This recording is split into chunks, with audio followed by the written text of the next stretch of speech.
গ্রাম পঞ্চায়েত নির্মাণ সহায়ক স্যালারি নিয়ে গুরুত্বপূর্ণ আপডেট। এখানে দুটো স্যালারি দেখাবো। 7 পে কমিশন অনুযায়ী নিউ স্যালারি কী হবে, 20% ডিএ বাড়লো, নিউ স্যালারি কী হবে।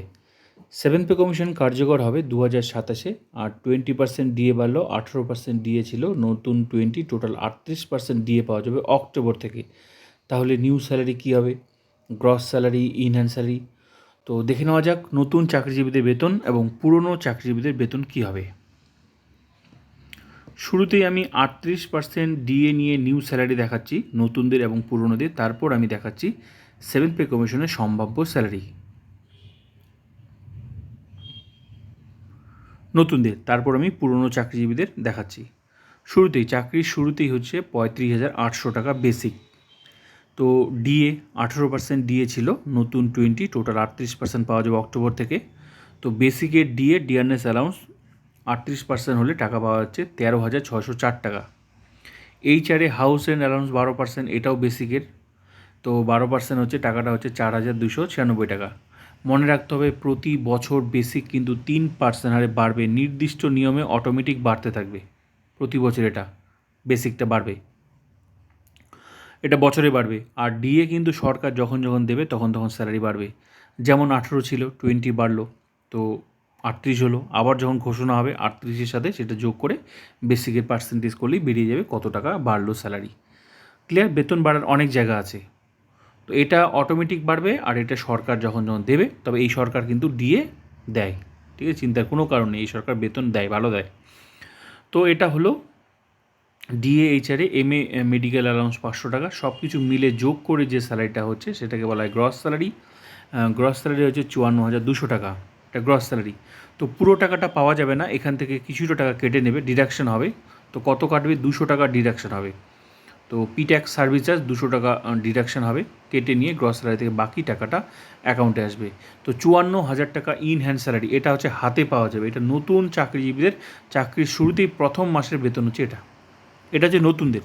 তো নতুন চাকরিজীবীদের যদি বেতন এটা হয়, তো পুরনোদের অবশ্যই বেশি হবে 38% দিয়ে নিয়ে, কারণ প্রতি বছর বেসিক তো 3% হারে বাড়ে। তো এই মুহূর্তে তো সবার বেসিক এক না, কারণ নতুনদের বেসিক এটা। যারা পুরনো চাকরিজীবী, অনেক, কারো 10 বছর চাকরি, কারো 5 বছর, 6 বছর, 7 বছর, 10 বছর, 12 বছর, এক একজন একরকম, যত বছর যাবে তত বছর প্রতি বছর বাড়তে থাকে বেসিকটা। শুধু বেসিকটা বার করলেই হয়ে যাবে। তো আমি দেখাচ্ছি বেসিক স্ট্রাকচারটা। এটা হচ্ছে 6 পে কমিশন, এখন যেটা সবাই বেতন পাচ্ছে। এই যে বেসিকটা 35,800, নতুনদের স্যালারি দেখালাম। পুরনোদের তো প্রতি বছর 3% বাড়ছে, এখানে দেওয়া আছে, আমি দেখাচ্ছি।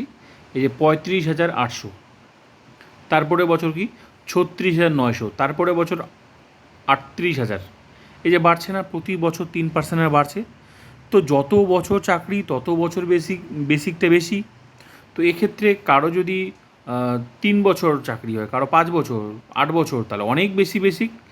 তো 8 বছর, তো 8 বছরের নাম্বার ঘর, কারো 6 বছর, তাহলে 6 নাম্বার শাড়ি। তো এই শাড়িটা, এই বেসিকটা নিয়ে আর এই মুহূর্তে 38% বেসিকের করলে বেরিয়ে যাবে।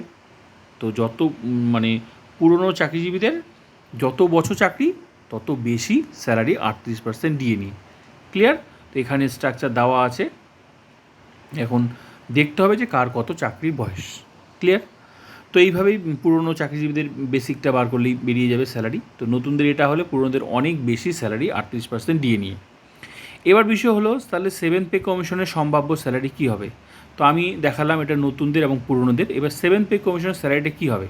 তো 7 পে কমিশনের সম্ভাব্য স্যালারি হচ্ছে চাকরির শুরুতে যে বেসিকটা আছে না, এই যে শুরুতে স্টার্টিং লেভেল যে বেসিকটা আছে এটার সাথে গুণ হবে, এবার 6 থেকে 7 আসবে।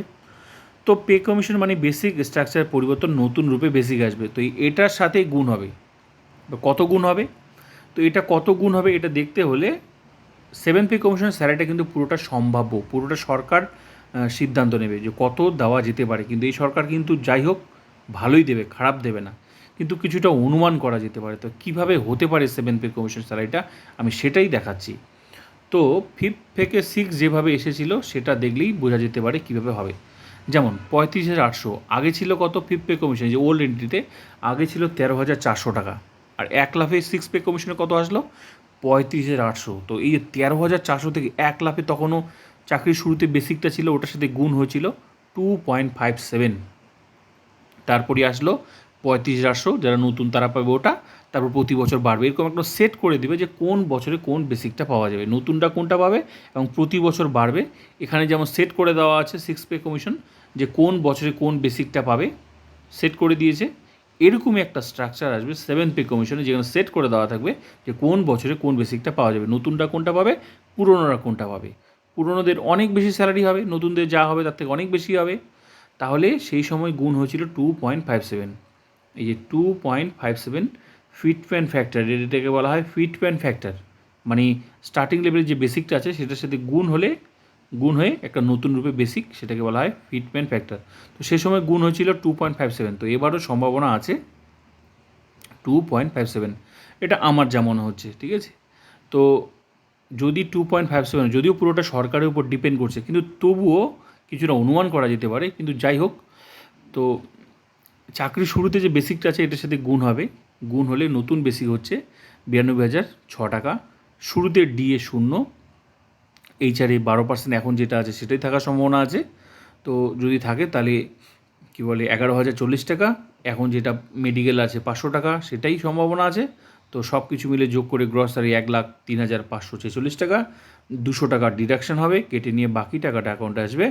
এটা হচ্ছে 1,03,346 টাকা। এটা হচ্ছে ইনহ্যান্সারের নতুনদের 2.57 ফিটমেন্ট ফ্যাক্টর নিয়ে। তো এবার বিষয় হলো এটাই কি হবে, পুরোটা সরকার ডিসিশন নেবে, কিন্তু কিছুটা অনুমান করা যেতে পারে, যেহেতু 2.57 সেই সময় হয়েছিল, আমার মনে হচ্ছে হতে পারে। তো যদি 2.57 হয় তাহলে নতুনদের কিন্তু এটা, যদিও পুরোটা সরকারের উপর ডিপেন্ড করছে সরকার কতটা দেবে, ঠিক আছে, কিন্তু মনে হচ্ছে হতে পারে, হওয়ার সম্ভাবনা রয়েছে। তাহলে নতুনদের কিন্তু এটা স্যালারি হবে, বেসিকটা হবে এটা 92,006 টাকা। তো নতুনদের যদি এটা হয়, পুরনো চাকরিজীবী যারা দীর্ঘদিন চাকরি করছে তাদের বেসিকটা অনেক বাড়বে, স্যালারিটা অনেক বেশি হবে। তাহলে কি শুধু বেসিকটা বের করলে হয়ে যাবে? তো 92,000 নতুন বেসিক। তো এক্ষেত্রে এরকম একটা স্ট্রাকচার আসবে, যেখানে যেমন এটা 6 সেটটা যেমন সেট করে দিয়েছে, তো তখন এই 35,800 6 সেটটা যখন চলে যাবে তখন ওল্ড এন্ট্রিতে, আর নতুন হবে 92,000 সামথিং। সরকার 92 দিবে না কত দিবে, যা দেবে সেট করে দেবে, এরকম যখন সেট করে দেওয়া আছে। তারপর প্রতি বছর 3% বাড়বে, কোন বছর কত বেসিক দেবে সরকার ঠিক করবে, কিন্তু রাউন্ড ফিগার দিয়ে ঠিক করে দিয়ে। এবার পুরনো যারা চাকরিজীবী, যদি 5 বছর হয় তা 5 নাম্বার সারি, তার মানে অনেক বেশি বেসিক হবে, স্যালারিটা অনেক বেশি হবে। 10 বছর 10 নাম্বার সারি, কারণ যত বছর এই মুহূর্তে যারা চাকরি করছে তাদের তত বেশি বেসিকটা হবে, বাড়তে থাকবে। কারণ এখানে যেমন বাড়ানো আছে প্রতি বছর বাড়ছে, এটা তো 6-এর, এরকমই আসবে। শুধু বেসিকটা বার করলেই পুরনো চাকরিজীবীদের বেতনটা বেড়ে যাবে। তো নতুনদের যা স্যালারি তার থেকে পুরনোদের অনেক বেশি স্যালারি হবে। ফিটমেন্ট ফ্যাক্টর সম্ভাবনা আছে, যদিও পুরোটা সরকারের উপর ডিপেন্ড করছে। কিন্তু যাই দিক, এ সরকার কিন্তু 7 পে কমিশনেও কিন্তু ভালোই স্যালারি দেবে। কিন্তু আমার মনে হচ্ছে 2.57 হলেও হতে পারে, হওয়ার সম্ভাবনা রয়েছে, ঠিক আছে। দেখা যাক। তো ভিডিওটা ভালো লাগলে like, comment, subscribe and share.